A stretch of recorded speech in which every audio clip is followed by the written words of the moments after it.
Capítulo 2 A bruxa chamada Ana, parte 1. Por um tempo, Roland trancou-se em seu quarto enquanto revisava cuidadosamente as lembranças deste novo mundo, de modo que o jantar deveria ser entregue diretamente a ele por seus servos. Roland suprimiu seu medo do ambiente desconhecido em que se encontrava sob sua forte vontade de viver. Estava bastante claro que, se quisesse se misturar e evitar suspeitas das pessoas ao seu redor, ele precisava obter informações o mais rápido possível. Roland precisava reconhecer que o quarto príncipe, além de brincar com alguns outros filhos da nobreza, não tinha nenhuma outra coisa na cabeça. Constantemente Roland não conseguia se lembrar de nenhuma informação valiosa, como o conhecimento da aristocracia, a situação política em seu próprio país ou a situação diplomática com seus vizinhos. Quanto ao senso comum básico, como nomes de cidades ou os anos de eventos significativos, eles eram completamente diferentes da história da Europa que ele conhecia. Parecia que, com base em suas memórias, o velho Roland não tinha absolutamente nenhuma chance de obter o trono. Talvez o rei de Castelo Cinza estivesse ciente disto, e era exatamente por isso que o príncipe tinha sido jogado nesse lugar infernal. Mesmo se ele bagunçasse toda a vila fronteiriça, não resultaria em muito dano ao reino. As lembranças seguintes que Roland encontrou foram as de seus irmãos e irmãs, e o que ele encontrou deixou-o perplexo. O irmão mais velho de Roland, o primeiro príncipe, tinha um poderio militar acima da média. Seu segundo irmão era intrigante e horrivelmente traiçoeiro. Já sua terceira irmã tinha medo da morte, enquanto que sua irmã caçula era brilhante. Essas foram todas as impressões que o quarto príncipe tinha de seus irmãos. Roland sentiu-se um pouco estranho, depois de mais de uma década de convivência com eles. O conhecimento do velho Roland se resumia em poucas palavras. Que forças tinha desenvolvido, quem eram seus subordinados mais competentes, quais eram suas especialidades, quais eram seus planos e assim por diante. Ele não sabia de absolutamente nada. Há apenas 3 meses o quarto príncipe tinha chegado a esta vila, mas a nobreza já não mais escondia seu desprezo por ele. Era óbvio que o quarto príncipe não era cotado para ser um líder. Felizmente, quando o rei tinha deixado Roland nesse território, enviara 2 de seus subordinados mais capazes para prestar assistência, para que os habitantes da vila não sofressem sob o inepto e irresponsável governo do velho Roland. Depois que Roland acordou na manhã seguinte, uma de suas empregadas, Tire, repetidamente mencionou que o ministro adjunto queria vê-lo.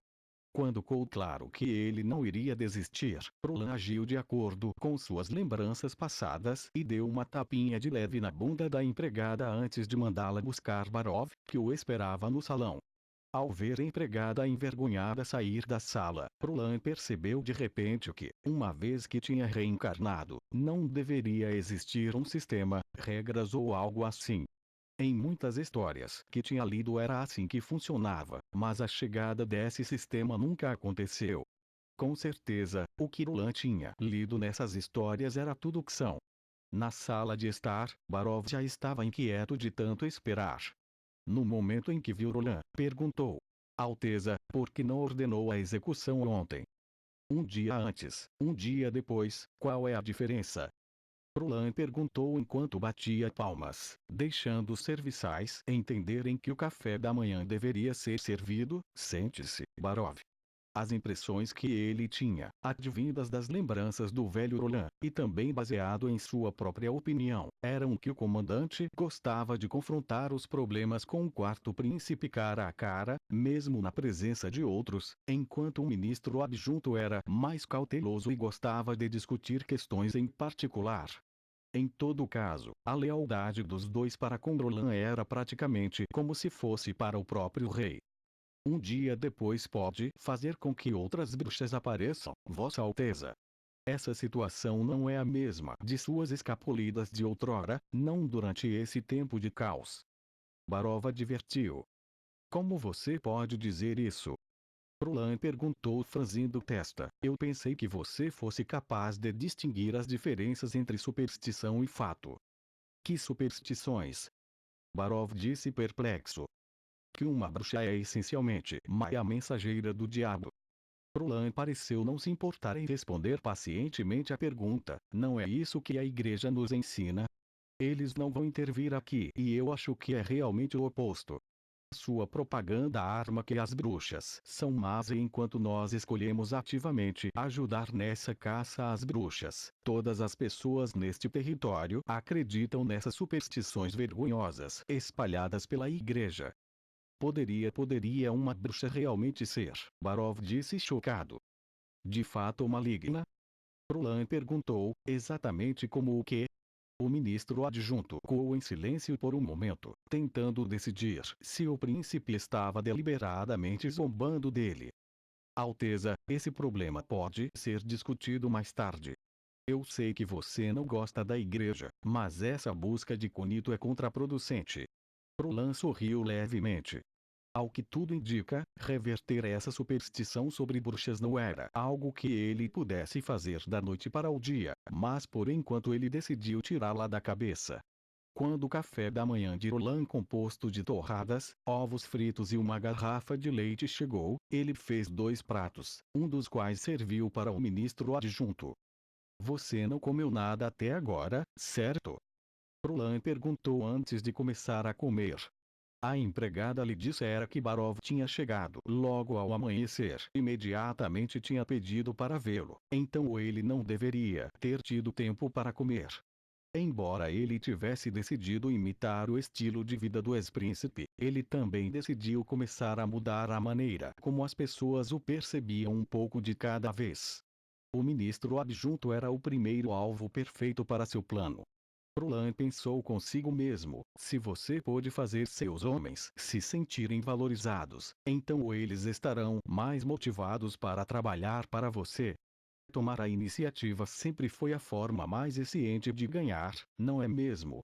Barov tomou a xícara de leite que Roland lhe entregou, mas não bebeu, pois dizia ansiosamente: Vossa Alteza, ainda temos um problema. Os guardas relataram que há 3 dias um campo de bruxas suspeito foi encontrado na Oresta Oeste. Devido ao fato de elas terem saído com pressa e não limparam todos os seus vestígios, um guarda encontrou isso no acampamento. Barov tirou uma moeda do bolso e colocou na frente de Roland. Essa não era a moeda comum do reino, pelo menos de acordo com as memórias do velho Roland, ele nunca tinha visto tal moeda. Não era nem mesmo como a deles, nem sequer era feita de metal. Ao sentir a moeda em suas mãos, Roland se surpreendeu ao descobrir que a moeda estava quente, e o ministro adjunto definitivamente não era fonte desse calor sufocante de pelo menos 40 graus, o que lhe lembrava a temperatura da água quando tomava banho. O que é isso? Roland perguntou. Pensei que era apenas um brinquedo sujo que uma bruxa fez, mas a moeda é realmente um problema mais sério do que isso. Barov teve que fazer uma pausa para limpar a testa. A agulha em relevo é conhecida como o olho do diabo da montanha sagrada, que é o emblema da Associação Cooperativa das Bruxas. Roland esfregou a superfície irregular da moeda e adivinhou que provavelmente era cerâmica. De fato, ele viu que o centro da moeda representava um padrão em forma de montanha de 3 triângulos justapostos com um olho no triângulo central. As linhas de contorno do padrão eram muito ásperas, ele julgou que isso deveria ter sido polido à mão. Roland lembrou os 2 termos olho do diabo da montanha sagrada e a Associação Cooperativa das Bruxas, mas não foi capaz de descobrir detalhes. Parecia que o quarto príncipe não tinha interesse no ocultismo. Roland não esperava que Barov soubesse mais, mas ele continuou. Vossa Alteza, você não conheceu nenhuma bruxa verdadeira antes, então é compreensível que você acredite que as historias são exageradas. Na verdade, elas podem ser feridas, até mesmo sangrar, e não são mais difíceis de matar do que qualquer um de nós, mas isso é apenas para uma bruxa que não pode resistir. Quando uma bruxa recebe o poder do diabo, sua vida pode ser encurtada, mas também pode obter poderes terríveis. As pessoas comuns simplesmente não podem ser comparadas a elas. Quando uma bruxa cresce até a idade adulta, mesmo um exército terá que pagar um alto preço para matá-la. Os seus desejos são quase impossíveis de suprimir, acabando por degenerá-las em filhotes do diabo. A Igreja, portanto, declarou uma Santa Inquisição. Se uma mulher é encontrada e tiver qualquer chance de ser uma bruxa, ela deve ser imediatamente apreendida e executada. O rei também aprovou este decreto e, de fato, essas medidas foram altamente eficazes, tornando os incidentes em que bruxas causam estragos muito menos frequentes em comparação com 100 anos atrás. A montanha sagrada, ou melhor, a porta para o inferno, é apenas um rumor ilustrado em um livro antigo daquela época. Enquanto comia pão, Roland se remoía por dentro constantemente ao ouvir isso. Embora as histórias deste mundo e do mundo que ele conhecia fossem muito diferentes, suas trajetórias históricas eram surpreendentemente semelhantes. Não importa se era a igreja neste mundo ou a igreja que ele conhecia, pensava que a própria religião era o servo do diabo, a verdadeira fonte do mal. Você não acha que sentenciar alguém à morte só por ser diferente é algo terminantemente maligno? Usar o nome de Deus para matar alguém levava a atrocidades de todo tipo. Desconhecendo os pensamentos de Roland, Barov continuou com seu discurso. Está escrito em livros antigos que as bruxas só podem encontrar paz real na montanha sagrada. Elas não precisariam sofrer os desejos incontroláveis, porque sua magia não teria efeitos colaterais.